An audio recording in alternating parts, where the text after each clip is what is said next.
Honorables députés et sénateurs, vous avez un rôle à jouer pour aider à corriger les excès du passé. Vous les collègues du Grand Kivu, quittez les groupes armés, je vais le dire.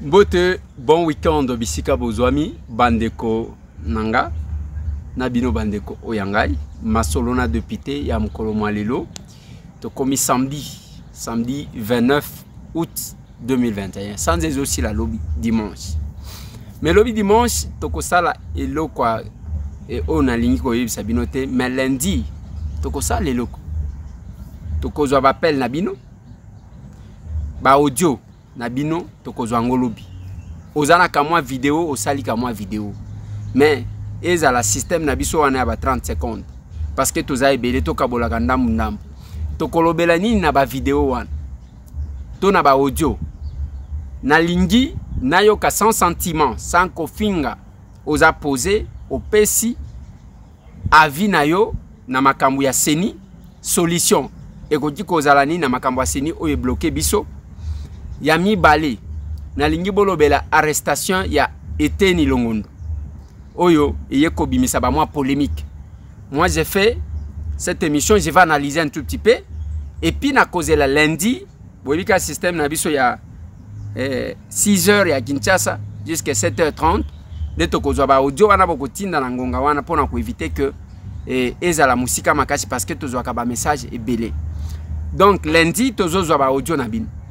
Lundi, tozo ba vidéo na bin. Ceux qui ont la possibilité à faire la vidéo. Parce que avant la fin de la semaine, tozo ngela système na biso ya banani bazo landa biso wapi voilà. Mais awa tozo audio, tozo vidéo. Pour nous répondre à ces deux questions.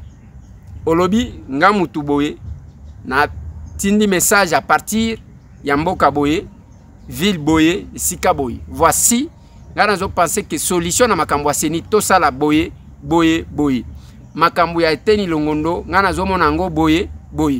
Donc ce que lingo bakisa obakisi c'est que nous appelons état de droit ndenge nini bino boko monela état de droit otozana voilà nazo pesa bino possibilité ça fait quelques jours tolobaka to solo la kande ngwana te lundi 1er septembre to bandina na lingi to beta masolo bande konangai na kolobela makambu ya arrestation ya Eteni Longondo bon mise na sous map sous mandat d'arrêt provisoire na kolobela makambu ya Gabriel Kyungu akumwanza na kolobela yango wana na ko effleurer quelques questions na oyo émission to salaki lobby na Top Congo na lingi na lobela dossier ya Muyambo lobby to vandika kaboy Muyambo nous a quitté. Muyambo accueilli. Quand je vis ça, na bandika koseka. Na lobi batu ba pesa ka ba info ya boy. Ndenge ba pesa ka ba yango crédibilité. Ndenge ba pesa ka bango valeur. Ndenge ba pesa ka yango donc okomona oyo azu partager.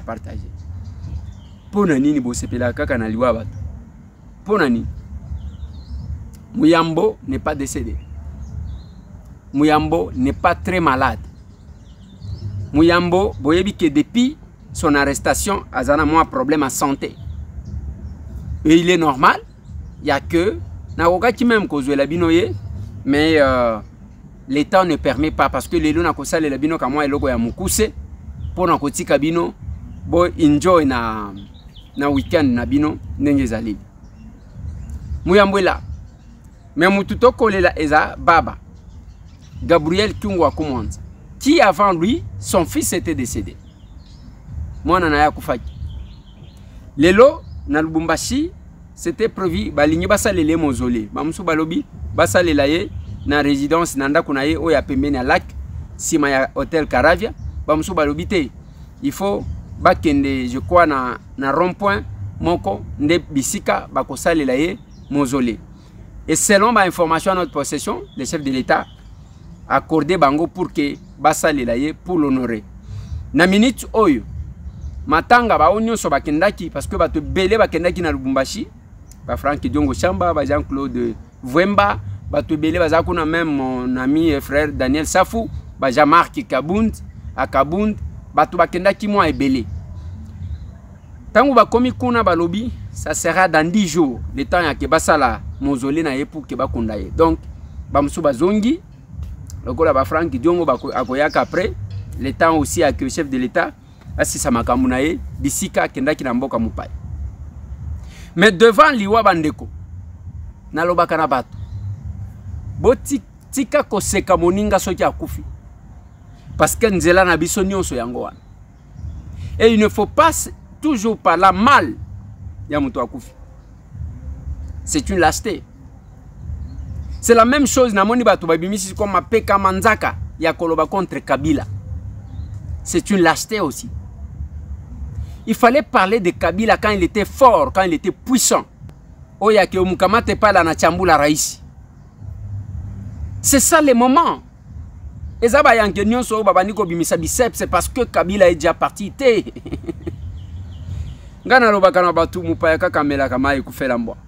je sais pourquoi j'insiste sur ça. Mais pendant ce temps-là, les gens avaient peur. Et biso tangu, le col biso tozela qui réunir courage. Azande quoi Kalev, Azanani Kalev abala, tilelo. Les gens ne sont pas capables de continuer ce discours. Voilà pourquoi bande konangai nalobaka, ça ne sert à rien de tirer sur un cadavre. Tika komi monisa ke yonde mutu makasi parce que tangi Kabila asali boite hein. Tangu to lingaki ke tozaki ko bundisa Kabila, tozaki ko mona yote. Tozaki ko mona yote. Moko omoni batu hein? Moko yozala ki kolia na bango. Batu ba uchi ko ya balinga ko bima siko bango ba donner nerf de leçon. Bovanda. Bovanda. Et entre bango bandi ko fingana oyo alobi yo kabiliste na ibi mama moko asekisinga ya avant-hier alobi nanga mutu moko ke koloba wana zoloba na présidence ke wana kabiliste mama wana a répondre était azape mutu ba médiaté ayoji kake mutu wana za place bo ya landi alobi avandisi alobi entre ngana yo kabiliste azana lelo yo komi ko taxer bato ba kabiliste yo même Tshisekedi wana keka ko flatter parce que yo zaka sans position. Moi, Constance, ils allaient bien. Voilà pourquoi bande konangai. Lobby, ce qui botali, élément to salaki, na collègue nanga inagosi, Geneviève, il y a FCC, na collègue nanga Kasekwa, il y a ICD. Vous sentez, vous sentir tendance, et ça une révélation. Il y a boyeba qui soutient qui. Qui soutient qui? Moi j'ai dit na collègue nanga. Il y a FCC na lobby no bokolo batin, bozala kola mikate ya mwamba et bimina pochandoki. Bo sala mabe tellement grave na mboka oyo. Bo tumbela batu na ndako. Nenge tozo sala débat sur la CENI mikolo. Ce qui est la kabango mbele batu basi wakufi. Balinga baba na kokotela batu na bandako. Mbele loko wane c'est le cas arrêté, qu'est-ce que j'ai dit? Ordonnance chez bimanango. Makambo esila. Mais quand vous essayez de parler, c'est là que j'ai parlé de il y a dynamisme, il y a politique. Le dynamisme, c'est aussi quand vous trouvez Martin Fayoulou, ou Azalaki Mwana Tshisekedi, Kobundisa Félix et Lokola, Moutoua Libanda, mieux voir qu'il y a l'alliance, Nabatou ya Kabila, qui a senti Ndekonaï. C'est ça aussi le dynamisme de la politique. Et qui pouvait croire? Qui pouvait croire? Mais à ce que je sache, Félix ne ferait pas ça. Félix ne ferait pas ça. Et moi, chaque jour, j'ai nécessaire d'être surpris parce que je connais mon vieux Martin. De tout, tu belé tozalaki na bango na opposition. Tu bazaki ko présenté comme les politiciens chrétiens qui prient beaucoup. C'est mon vieux Martin. Je vis quelqu'un qui me dit Eliezer biloko wana eza manipulation, eza nini yo zo tia yango te? Ngai na lobi boyi, les idées et Wangana et Lobak et porté même plainte contre Oyo a utilisé drapeau na bango au nom à Saliba déclaration wana au nom ya nini si c'est un montage. Où est-ce que les idées a porté plainte? Il y a que Batouana baza batuna bisote. Exact? Ça pouvait se comprendre. Alors, na lingi bande konangai to comprena kandengwana. Et lobby cette émission là est bimisi. Parce que bandeko, vous pouvez accepter que FCC les lois bandako pesa bato ba leçon na mboka oyo. Na Congo vraiment FCC ba vandi penza bazo pesa. Ba kosa ki bato awa. Même le discours qui était tenu parmi les deux bazos à la mariage là-bas. Geneviève ne pouvait pas soutenir les propos à casser quoi, tout simplement que non, Félix a sala nini, a sala soki nengeni, a kokaki ko soutenir te. Parce que babanda ki am, on ne peut pas nous intimider, dis-moi ça. On ne peut pas nous intimider. Voilà. Baloba loba awa. Mais nasuka bazongi. Bazongi loko ezate. Alors, ce que nous nous condamnons, même là qu'on a tali sakiban, botika koko sabato, vous faites autre chose. Si vous voulez faire l'alliance, bosalangona moi. Olia kokenaka butu. Et aujourd'hui, mon vieux Martin, je parle plus de mon vieux Martin, parce que c'est un vieux à moi, ça me dérange. Mon vieux Martin peut se sentir à l'aise en étant en alliance avec l'FCC. Moutou alobi que non, Félix a kendaki basalaki. Oui, bakendaki, place souki. Mais entre Fayoulou Martin et Joseph Kabila, tu sais que ceux qui va le apon, à Oponanani. Et c'est la même chose, Singa famille et Bendanaka et Katanakate. Et le Konganaï. Je ne cessais de demander à mon vieux Martin, Félix est là, Ndendekonayo. Je ne cessé de dire ça. Ndekonayo, ils ont Félix. Parce que vous avez l'essence, il y a combat. Mais place c'est besoin que maintenant qui se ressemble, s'assemble. Malembe, tu évites nana kozala autorité morale, nana kozala. Soyez beaucoup ça l'implique 4, moi je ne sais pas. Il y avait tout intérêt de rappeler ça et devant tout le monde. J'ai insisté. Au moins il va calme, mais parce qu'il savait que ce que je disais là est vrai. Je vais même démontrer à mon collègue que c'est qu'on a lu sentinelle du peuple, sentinelle nini. Olobi te bisoto la musi batu pona mituka. Mais yebisepe batuke olingaka dans les débats sérieux sur les lois, vous n'intervenez pas. Les contrôles sérieux, vous ne les faites pas. Les deux grandes missions, il y a un parlementaire. Aux athées, aux absents. Mais chaque fin du mois, il y a Kambongo, il y a Moussalo Salati. Pour être cohérent, je l'ai répété, Balobi, Nani, Balobi, ivresse à pouvoir, Je suis là, je suis député. J'ai été nommé. Non, j'ai même entendu quelqu'un dire que FCC est belé. Donc, il y a une possibilité,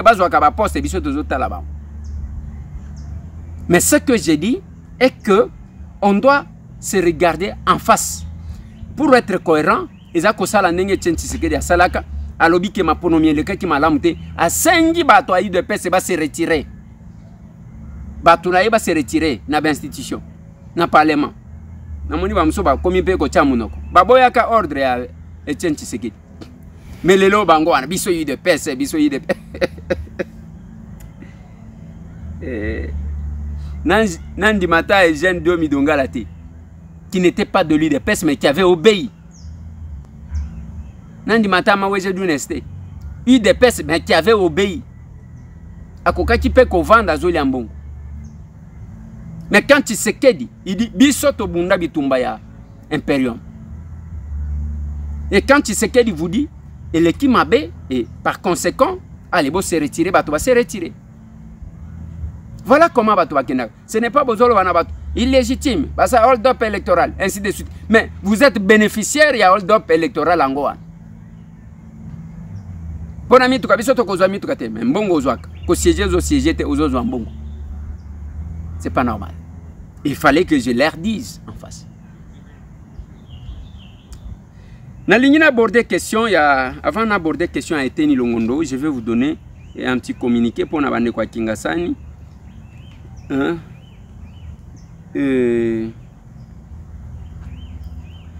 Ndeko Mogijo boyebi que Asala et Loko Navni Tembo numéro 44 référence route Mokali kuna Asala yango pona nini pona kosunga pas seulement batu ya loposo mais Asala centre wana tokendaka na inauguration nango pona esunga batu. Pour le moment, après subino 2 mois de consultation gratuite. Consultation gratuite pendant 2 mois. Ils ont l'appendicite, ils ont la myome, ils ont la nini. Ok, dès que vous allez l'examen, vous allez Nambongo muke va intervenir. Komi Koufela Nanda Kouté, Kende na avenue Tembo numéro 44, et pas Mogijo, na route Monkali, bako consulter gratuitement. Consultation za ofele, mais opération, bako pe senga yombongo, pandenge batumisu ba senga kayo, ba intervenir pour na Isalim. 2 mois, il y a consultation gratuite. Gagner temps, Kende tika komi kangela nandaku, na ba malade yebité. Et ça est important. Avenue Tembo numéro 44, référence route Mokali de Kozala Malam. Parce que moi, mobile wana sala kamusala naye, ceux qui a sali, ba témoignage ezali. Je vais vous proposer quelques témoignages makambu ya l'opposé. Bonjour tout le monde. Bonsoir. C'est monsieur Patrick Lankoso dans la commune d'Engaba. Je veux tout simplement vous parler de ce que j'ai vécu à moi-même. J'avais un problème de la peau. J'avais des taches autour de mes yeux. J'ai vite regardé que ces histoires ici risquent d'aller plus loin, que le visage va s'abîmer. J'ai suivi pendant longtemps M. Mogijo dans une chaîne télévisée. J'ai dit cette fois-ci je vais essayer d'abord. Je suis parti dans son cabinet cosmétologique à Lemafoire. Je l'ai vu, je lui ai posé les problèmes. Il m'a indiqué aussi comment faut-il suivre son traitement. Le traitement avait commencé le 23 janvier 2021 et a pris fin le 1er juin 2021. Vous voyez comment est-ce que je me présente. Ma peau est revenue vraiment comme elle était auparavant. Mogijo, c'est un monsieur qui a de talent, qui a l'expérience, qui connaît son boulot. Je demande à ceux-là qui ont le même problème que moi de les contacter pour que vous serez satisfait de ce que vous verrez à travers votre corps. Et je demande aussi à notre gouvernement du Congo ou de la RDC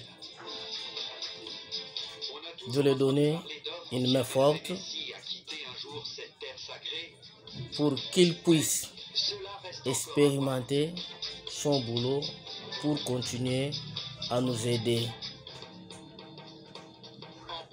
Moi-même, j'étais un Thomas. Je disais toujours, je vais confirmer lorsque ma peau reviendra comme j'étais auparavant. Mais voici tel que je me présente. Je vous fais voir le coin de mes yeux, de gauche à droite. Voilà. Wana muto a décidé qu'à ça là, moi en mobile one. Atali si bino étape nenga bandaki nenga zalaki, tu places à gauche. Et il y a aussi une dame dont son époux l'a autorisé de témoigner. Bonjour, bonsoir. Madame Alicia, naza maladie na problème ya peau. De bomo nanga bonanda ko calculateur sous singlete mais la lati singlé pour bomona vraiment que changement ezali nazokakir nanga et pas docteur Mogijo.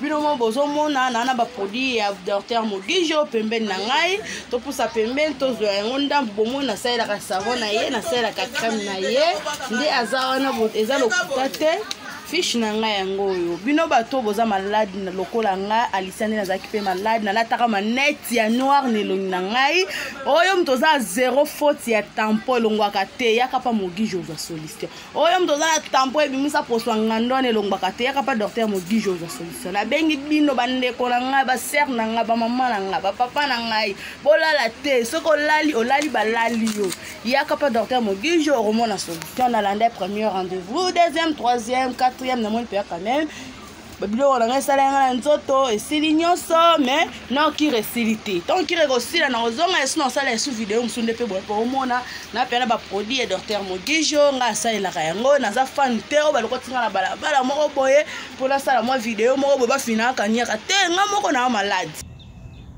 Nous avons besoin ya bato baza sérieux ndengwa et moi je vous dis que je soutiendrai bandeko nyonso tout Congolais qui émerge qui fait quelque chose na ko soutenir rien. Ce qui ozana mutema mabe ulinga komona mutu azo matate musala na yo yango moni mikolo. Voilà Eliezer dans ses débuts. Voilà tu appelles ya yo ya début na yo. Tu appelles ya yo ya début. Au moins Eliezer dans ses débuts azaki na chombo. Azaki na chombo ya Android. Eliezer dans ses débuts. Na chombo. C'est comme ça depuis lobby Nathalie Sibino na lobby na la Kisabino Maman Marthe aux États-Unis. OK au sombi biloko ya mboka na yo au lieu ça contribue na évolution na yo ya santé ya malamu.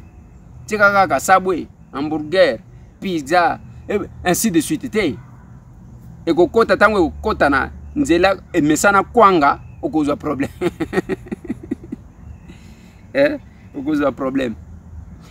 Mais en dehors de ça, bandeko nanga je vous ai montré pour na bandeko bazana France numéro yango bobenga ndeko nanga fils bobenga okozwa safu okozwa biloko nyonso mafuta mbila ya bien eza biloko teke chinois sangiseli yo biloko nyonso ya mboka na yo okozwa ngoko c'est un Congolais même temps ozotala atie ordre asali bien azo bricoler eza ndengo mona na Kinshasa ke à la place ya restaurant basali malewa bazuka mwa liputa bafiniki ndengo wana te asali ngona ba condition ya bien ya ke soki alongoli kaka a se retirer tie mundele lobi voilà mundele a organisé.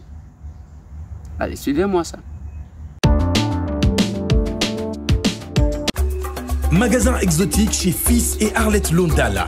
Des produits frais, secs et fumés des communautés africaines comme le sakasaka, le safou, le poisson fumé, de la chikwang et autres. Asiatiques comme du tagine de poulet, des nouilles et des sushis. Européennes comme du vin de Bordeaux. Nous sommes les seuls à faire des cottises fumées dans toute la ville. Boutique exotique chez Maman Harley. 11 rue de la Brasserie 44 100, Nantes, France. Contact 09 52 54 72 25 07 51 11 69 90. Vous pouvez aussi vous faire livrer par nous et ce, gratuitement.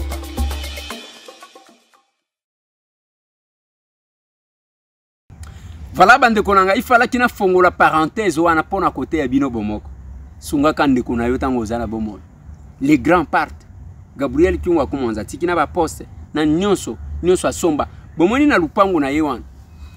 Qui est ce président là Komati? Mobutu akitaka na hélicoptère shikawan. Pemena lak. Nous allons Laurent Désiré Kabila Komawan. Joseph Kabila Komawan. Félix Antoine Tshisekedi Tshilombo akomaka wan.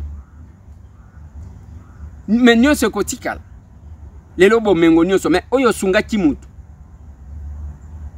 Oyo assista kimutu. Et kopesa c'est aller au-delà de votre famille. Yango natali sa kibino na bito utika nanga tala batu ndenge bazali. Tinda pe contribution na yo to kende kopesa batu. To kende kosunga batu. Tozana posa ya ba ballon, tozana posa ya ba mousse. Tinda pe to kende kopesa tika ka ko critiquer wana obandi ko critiquer. Soki olingi kopesa te obandi ko diaboliser. Voilà Eliezer dans ses débuts. Et na lignina suki sana dossier a été ni longondo. Bande konanga, quand j'ai appris que Bamapé était ni longondo, Na lobi na ndeko, tozalaki na ye mupanzi na lobi kala mingi te comment na une déclaration. Il y a des ressortissants à Équateur. Et je sais qu'est-ce qu'ils vont dire. Et où mérité, j'ai vu cette publication-là, il y avait Nanga Gabriel Moki. À lobby, je l'ai la bino yango, comme ça, entre-temps, tout tanga yango bien. Botanga yango, voilà. Gabriel Mokia, RDC, État de droit tribal. Je pense qu'il nous faut éviter Biloko. Le 28 août 2019, Bakangi Oli Ilunga. Je crois on les soupçonnait d'avoir détourné 400 000 $. Qui était ministre de la Santé comme lui. Oli Ilunga, pas seulement Kaza Moulouba, j'apprends qu'il est de Kabeya Kamwang. Zouboua Bilunga. Côté à Etienne Tshisekedi na Félix Antoine. Baye Bakangi Jakindala. Moulouba. À quelle prison? Et aujourd'hui, Tokobanda, on peut toucher les uns, pas les autres, quel que soit le bazosal. Maintenant, le tribalisme est entré à quel niveau? Biloko Batu, surtout tant que vous êtes leader d'opinion, et que vous êtes président et parti, vous êtes moutou. Quand vous sortez, parole mokobo, il faut y. C'est ce que je suis en train de condamner. Mais ça vient d'où? Suite à la déclaration incendiaire des politiciens. Il y a un peu de Congolais. Bolanda conflit à les politiciens. Ouattara na Bagbo. Babo Missibatu na Côte d'Ivoire. Après, Babandi Koseka. Les familles ne sont pas indemnisées. La famille, oh, va couper là, va jouer le côté. Mais lelo, yo vient anga Gabriel. Tango komisi yango, tango o récupérer banda kuna yo. Oyo bundela des années. Wana ba propos na yo, baluba baza malam. Mais tango baye kosal et puis dossier yango etali yo ata mukete. Et ce n'est pas la première fois. Osala tango makambu ya Willy Bakonga. Oye Koloba, oza quand même président ya parti na yo, ezaka ya bangala te. Je ne sais pas où est-ce que nous amenons le pays. Ngaile kinayo oyo. Ce jour-là, tokutani na bureau ya général moko. To sololi na ibisi na yo ke yonengo ozawana, oza mutu mabe moko na monate. Na ibisa kiyo. Pona nini parce que mutu non soit quoi takenga. Et je cite les gens qui vivent, qui sont encore en vie. Et qui savent quel sacrifice biso batamuto salela yo. Pona biloko na yo. Parce que la politique mutu na mutu akota na ndenge na yi. Mais quand vous faites des déclarations comme ça, eza koloba, eza insinuer nini.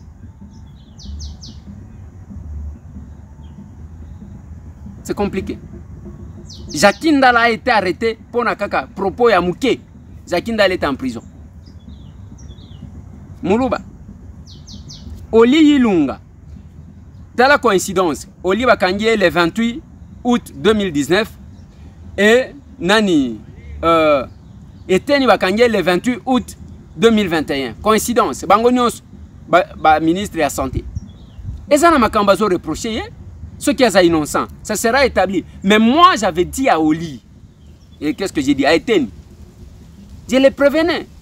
Naye agiranga ya lobin de Gwelezer na zolo banayobo. Si les gens tentent que je toucherai un seul rond, ngana habité. Des déclarations. Maintenant on a zo que solo la naye, ses collaborateurs, je vais voir ces gens qui bouffaient son argent, qui les flattaient. Bataka biso ba finga biso na kalonji ke toke ko senga musala setunga yo mutu ba monene. Ba petit ngwazalaki na bango, ce sont les petits bazalaki na ipen na ligue de jeunes ya peu perdre. Nde ba koma wan tellement que système ya finga ba benda yo. Ndenge ba yiti. Et quand j'ai eu l'occasion à Kozong et Pat Eteni, voilà ce que je lui avais dit. Voilà. Écoutez-moi ça. Boyo Kango bien. Wana Nazolo Banaye. Il est encore ministre en présence à Chéribin Okende. Ados Ndombasi. Je crois que Tozakina Kalonji. Charlotte Machal. Naba collaborateur naï. Suivez-moi ça. Je ne voulais pas venir personnellement dans votre cabinet. j'ai dit aux collègues de Mbassi qui m'a appelé, j'ai dit que là, si vous y allez, c'est pour se ridiculiser. Moi et Kalonji qui est à mes côtés, nous sommes venus vous voir par 2 fois. Et devant tout le monde, vous ne nous avez jamais donné un seul dollar de carburant. Mais quand les gens viennent chez vous, vos collaborateurs prennent des photos, vous commencez à les attaquer dans le média. Et moi, j'étais en droit de les défendre. Et quand on est en d'État quelque part, nous sommes députés, vous êtes ministre, il faut quand même que ces respects-là entre nous. Il n'y a pas de mendiants parmi nous. C'est pourquoi, même quand on m'a demandé de venir, je ne voulais pas venir, parce qu'on en a vidé toutes les couleurs de votre cabinet. C'est une précision de taille, et que vos collaborateurs prendront au moins ça en compte, et que tous les témoins vont comprendre. Voilà. Je l'avais prévenu. Les gens ont voulu faire croire à l'opinion que tant que babimisa ki batu, oh, bazanga kimbongo na ba hôpitaux, ils avaient fort, j'avais écrit, j'avais fait les démarches, jusqu'à la présidence, j'ai fait les démarches, et j'ai obtenu ça. On a libéré les gens. Et chacun a un bilan à présenter. C'est un haut cadre. Moi, ça me fait mal. Ça me fait mal, pourquoi? Parce qu'on arrête un cadre de l'UDPS. Moutulokola, docteur Eteni, il est soupçonné d'avoir détourné les fonds. Nganazo Kamabe, Falakiba Kangabatumishu, pas lui. Et voilà, ça me dérange un tout petit peu. Mais il était prévenu. Ngaïna Lobakanaye. Et il me jurait que Yé a côté jamais Kosimba un seul héros. Alors, Bati Kaye a présenté des moyens de défense. Jusque-là, il bénéficie de la présomption d'innocence. Et Teni Longo n'est pas encore condamné. L'acte de naissance et un crime naé, ils en ont noté. Parce que, Ekobima, Kaka Soki ba juge Balou. Parce que, ce qui est vrai, la justice judiciaire, la vérité judiciaire n'est pas la vérité ontologique. Ce sont deux choses. Il peut prendre ses avocats à cause de Batou, va défendre. Totika kokwea na considération tribalo-ethnique. J'insiste. Totika kokwea na biloko wan, eza malamute.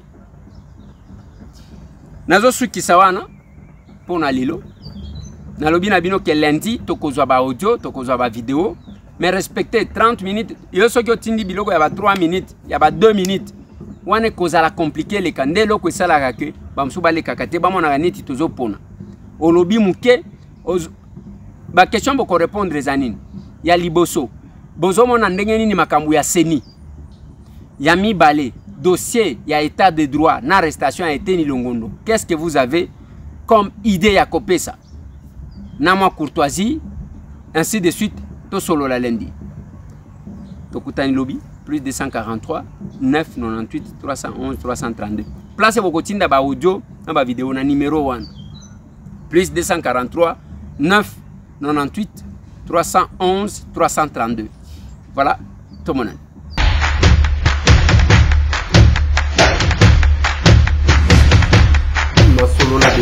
Honorables députés et sénateurs, vous avez un rôle à jouer pour aider à corriger les excès du passé. Vous les collègues du Grand Kivu, quittez les groupes armés, je vais le dire.